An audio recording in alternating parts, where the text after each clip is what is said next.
आज का टॉपिक है स्ट्रोक। तो स्ट्रोक बहुत ही लेंदी टॉपिक है और बहुत ही डिफ़िकल्ट है। स्ट्रोक में 4 कंपोनेंट्स होते हैं। तो there are 4 components in stroke. First component is what is stroke, definition. उसके बाद रिस्क फैक्टर, कॉज, पैथोफिजियोलॉजी। तो ये फर्स्ट कंपोनेंट में आता है। सेकंड कंपोनेंट इस वैस्कुलर कंपोनेंट। तो कौन सी वेसल्स की कौन सा पार्ट अफेक्टेड होता है और वो वेसल किस ब्रेन के पार्ट को सप्लाई करता है। थर्ड कंपोनेंट क्या है? थर्ड कंपोनेंट है कि ब्रेन में जो पार्ट अफेक्टेड होता है, जहाँ पे इस्कीमिया होता है, वो पार्ट का फंक्शन क्या होता है, तो उस हिसाब से वो फंक्शन इन्वॉल्व होगा। तो ये है थर्ड कंपोनेंट। फोर्थ कंपोनेंट क्या है? फोर्थ कंपोनेंट है मैनेजमेंट में इन्वेस्टिगेशन और ट्रीटमेंट। तो स्ट्रोक में लेमैन टर्म में अगर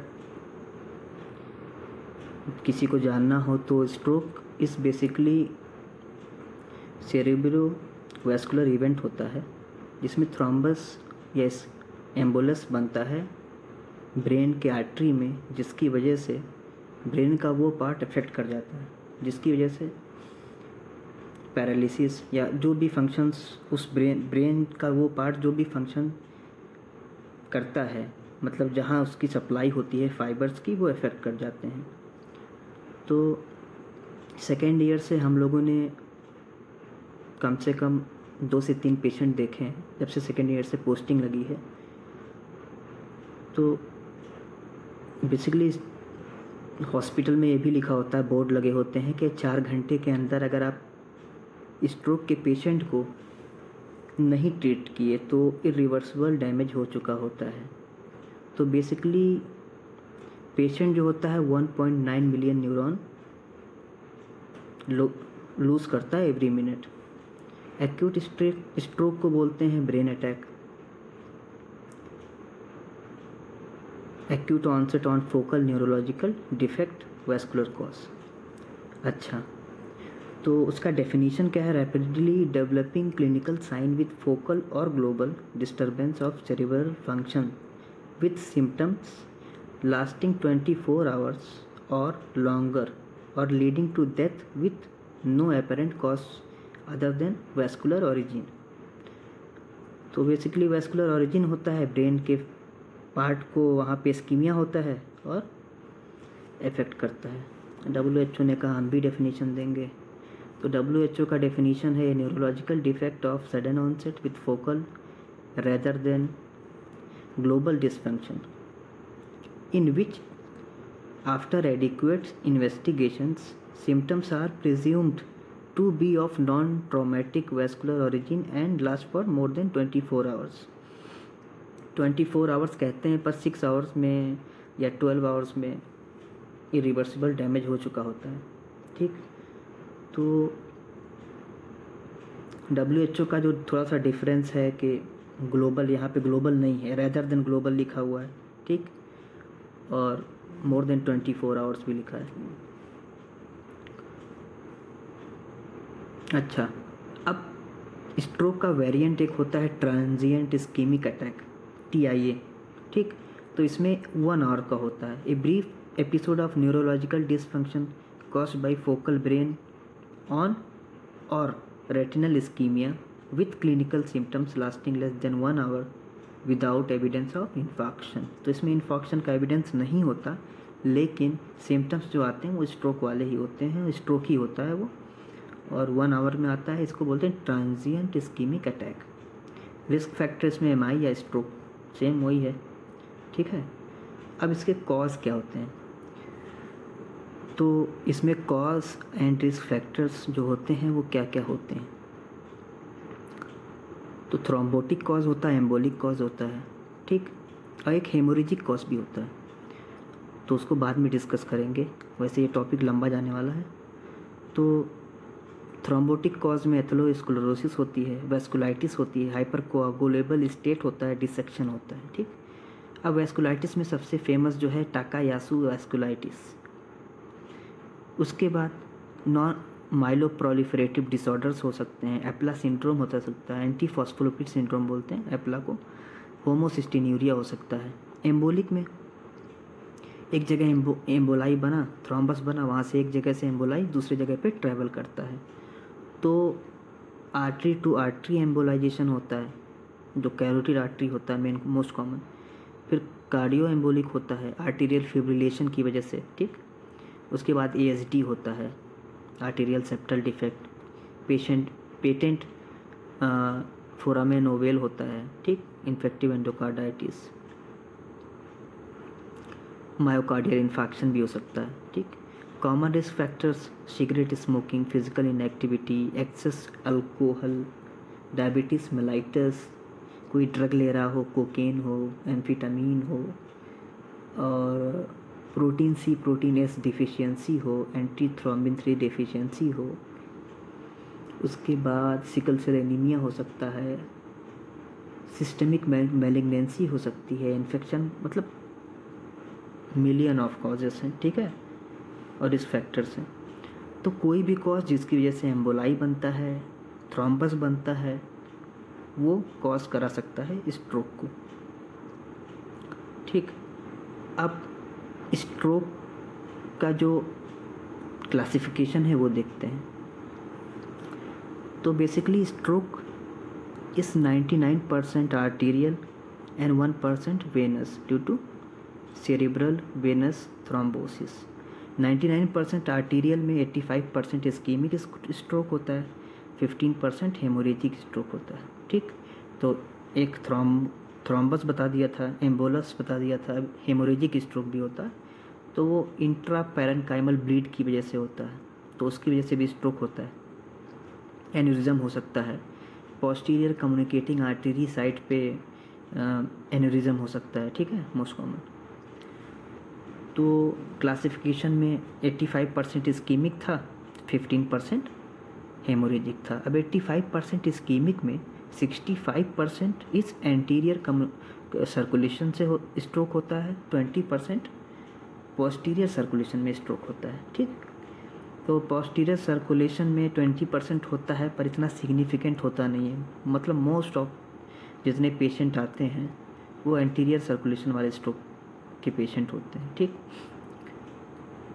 अब 85 में थ्रोम्बोटिक जो स्ट्रोक होता है 20% होता है, एम्बोलिक स्ट्रोक 60% होता है। 60 में cardio embolic and artery to artery embolization की वजह से। एक लैकुनर स्ट्रोक होता है, तो ये जो स्ट्रोक है ये लार्ज आर्टरी में जो थ्रोम्बस बनते हैं, एम्बुलस बनते हैं, ब्लॉक करता है, उसकी वजह से होता है। Lacunar stroke is basically small arteries and capillaries, तो उसके साइज जो होता है 330 to 300 माइक्रोमीटर वेसल्स होते हैं। ठीक, इसमें इन्फाक्ट का साइज़ हो सकता है 3 mm to 2 सेंटीमीटर साइज़ तक, मतलब ऐसे वर्टिकली 2 सेंटीमीटर। ठीक, और इसमें जो कॉज होता है वो लाइपो हाइलेनोसिस की वजह से ज़्यादा होता है एथेरोस्क्लेरोसिस के सामने। ठीक, तो lipohyalinosis is basically lipoatheroma, same as atherosclerosis, थोड़ा बहुत डिफरेंस होता है। अब ये टर्म क्यों दिया गया मुझे नहीं पता।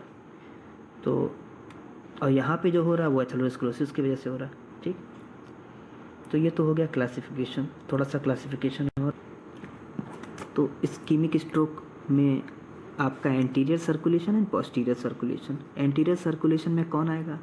Anterior cerebral artery, middle cerebral artery. Posterior circulation में पोस्टीरियर सेरिब्रल आर्टरी। ठीक, इस्कीमिक स्ट्रोक में large vessels and lacunar vessels, जो भी बताया, बाकी तो सब बता ही दिया है। तो ये हो गया फर्स्ट पार्ट। अच्छा, पैथोफिजियोलॉजी भी है। पैथोफिजियोलॉजी में नॉर्मली जो सेरेब्रल ब्लड फ्लो होता है वो मोर देन 25 ml पर 100 ग्राम मीटर का होता है, और 50 to 100 ml पर 100 ग्राम मीटर का होता है। ठीक, तो इसमें एक फार्मूला होता है cerebro vascular resistant upon mean arterial pressure equal to cerebral blood flow. तो बेसिकली क्या होता है कि ब्रेन का कोई पार्ट वहाँ पे इन्फेक्शन हो जाता है, इन्फेक्शन होगा तो नेक्रोसिस होगी, और वो सब इस्कीमिया की वजह से होता है। ठीक, तो यहाँ मैंने शॉर्ट में लिखा, मैं बता रहा हूँ थोड़ा डिटेल में। तो थ्रोम्बस एम्बुलस फॉर्मेशन होता है जिसकी वजह से हाइपोपरफ्यूजन होगा। हाइपोपरफ्यूजन होगा तो क्या होगा, एटीपी डिप्लीट होगा। एटीपी डिप्लीट होगा तो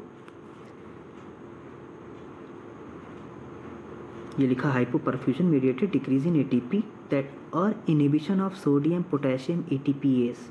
अब इनहिबिशन हो गया जिसकी वजह से जो सेल्स होते हैं ब्रेन में, उसमें उस सेल से ग्लूटामेट रिलीज़ होने लगता है एंड कैल्शियम की एंट्री होने लगती है जिसकी वजह से लिक्विफैक्टिव नेक्रोसिस होने लगता है। यह है पैथोफिजियोलॉजी ऑफ इस्कीमिक स्ट्रोक। ठीक, तो ये हो गया आपका फर्स्ट कंपोनेंट। ठीक, जिसमें पैथोफिजियोलॉजी आ गया, स्ट्रोक हो गया, कॉज हो गया, रिस्क फैक्टर्स हो गए। अब आते हैं वैस्कुलर कंपोनेंट में। तो सबसे पहले थोड़ी बहुत एनाटॉमी। सर्कल ऑफ विलिस है ये, वर्टिब्रल आर्टरी। ठीक, which join to form basilar artery. अब बेसिलर आर्टरी के ब्रांचेस हैं, anterior, inferior cerebral artery, pontine branch, labyrinthine branch, superior cerebral artery. ठीक, देन ये जो दो ब्रांच निकले हुए हैं पोस्टीरियर सेरेब्रल आर्टरी। अब सारा गेम यहाँ से शुरू होता है।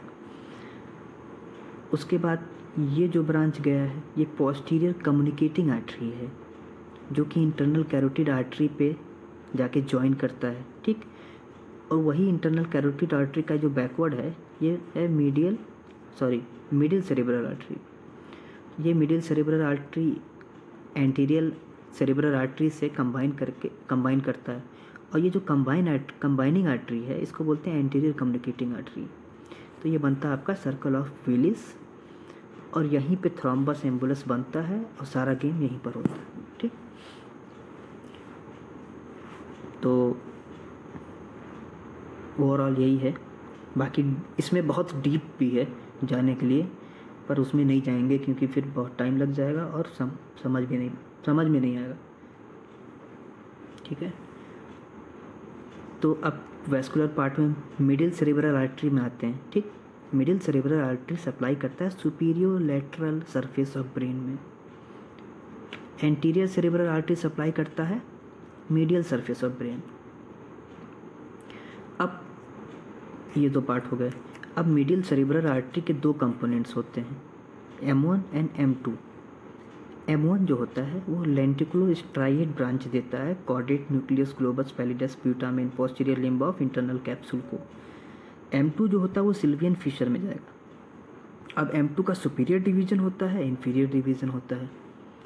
सो ये सिल्वियन, मान लो ये ब्रेन है तो ये जो फिशर है इसको सिल्वियन फिशर बोलते हैं। इसका इंटीरियर डिवीजन है, इंफीरियर डिवीजन।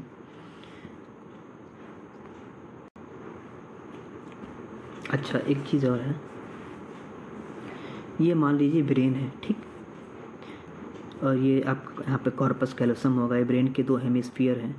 तो एनाटॉमी में हम सब ने पढ़ा है फर्स्ट ईयर में MBBS के कि जो ब्रेन का डिस्ट्रीब्यूशन होता है फंक्शंस में, यहाँ से फुट होगा, फिर यहाँ पे लिम्ब होगा, फिर यहाँ पे आपका अपर लिम्ब होता है, फिर यहाँ पे ट्रंक होता है, फिर यहाँ पे फेस होता है।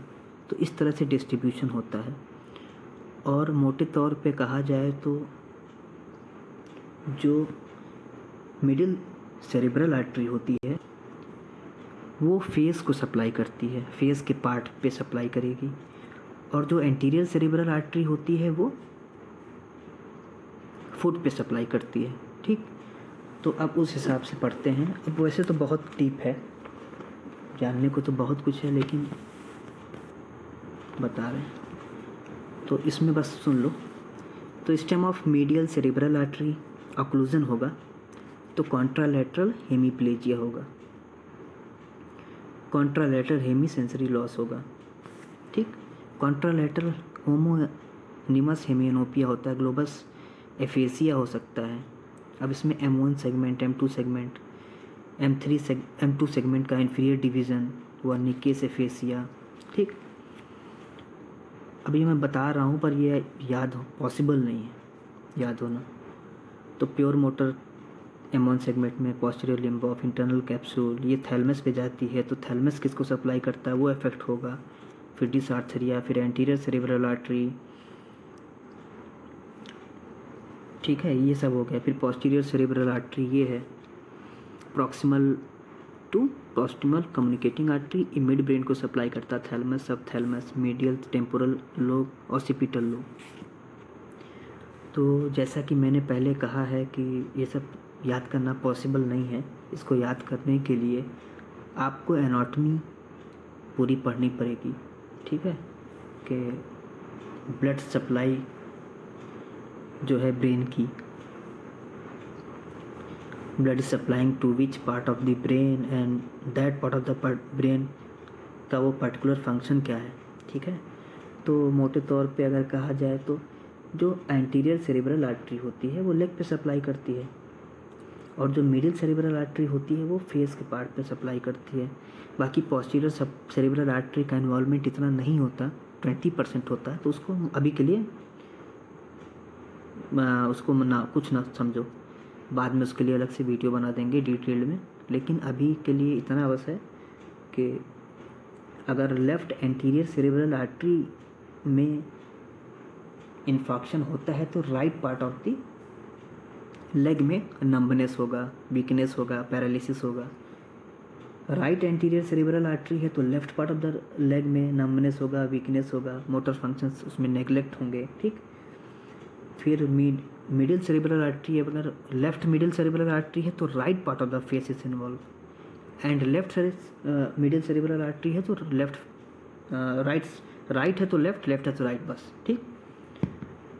तो ये हो गया आपका सेकंड प्लस थर्ड कंपोनेंट, जो कि थर्ड कंपोनेंट बहुत ज़्यादा हार्ड है, जिसमें Claude syndrome, Weber syndrome, Benedikt syndrome, Parinaud syndrome, Marie Foix syndrome, Raymond syndrome, Millard Gubler syndrome. अब इसके लिए कौन सा पार्ट इन्वॉल्व है जिसकी वजह से कौन सा पार्ट इन्वॉल्व है जिसकी वजह से कौन सा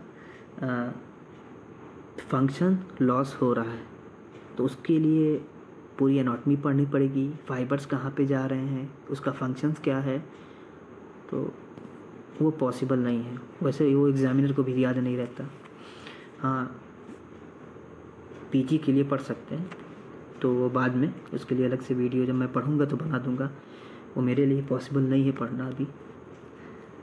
अब आते हैं फोर्थ कंपोनेंट, मैनेजमेंट पर। So management is very easy. Management के सबसे पहले पेशेंट आता है तो उसमें हम कराते हैं सीटी, ठीक।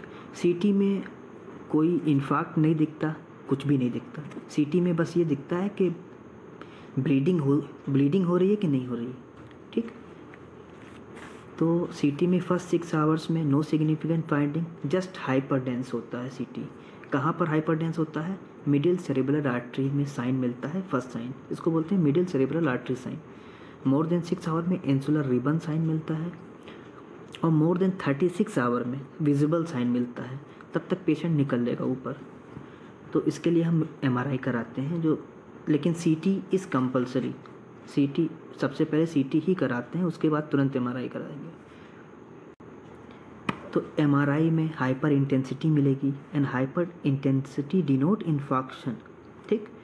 तो हाइपर इंटेंसिटी मिलेगी। MRI में कौन सा MRI, डिफ्यूजन वेटेड MRI, ठीक है। अच्छा, अब मान लीजिए यहाँ पे इन्फेक्शन है, तो यहाँ पे तो ब्लड सप्लाई हैम्पर हो गई, लेकिन यहाँ पे भी हैम्पर हो रही है, जहाँ पे 10 to 25 ml ब्लड सप्लाई हो रही है, जो कि कम है, ठीक है। तो उसके यहाँ पे फिर अब इसके बाद यहाँ पे इन्फेक्शन फैलेगा, बढ़ेगा, तो उसके लिए परफ्यूजन MRI कराते हैं, एंड इट इज़ सैल्वेजेबल। यहाँ पे सैल्वेज आप कर सकते हो, इसको बोलते हैं पेनम्ब्रा, ठीक। तो आप सैल्वेज मतलब आप बचा सकते हो इस पार्ट को।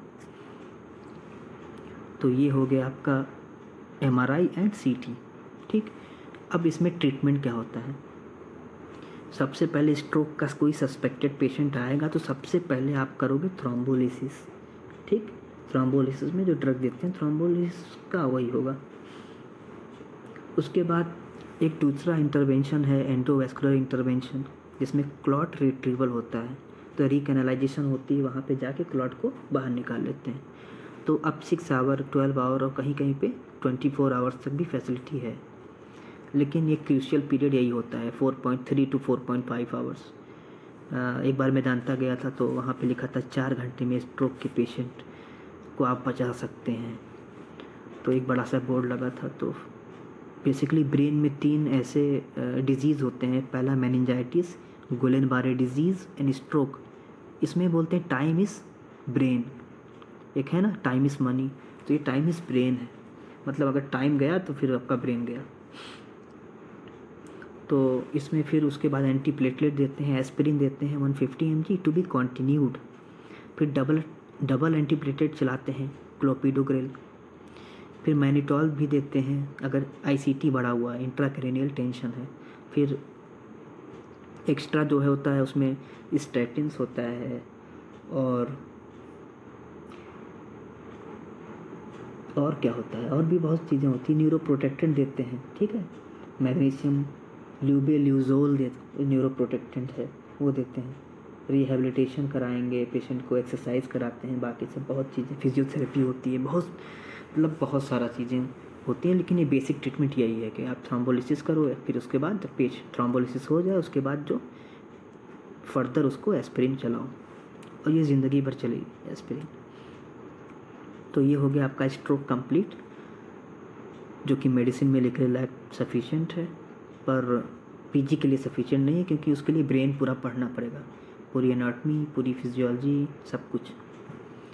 तो थैंक यू, कंप्लीट हो गया ये स्ट्रोक।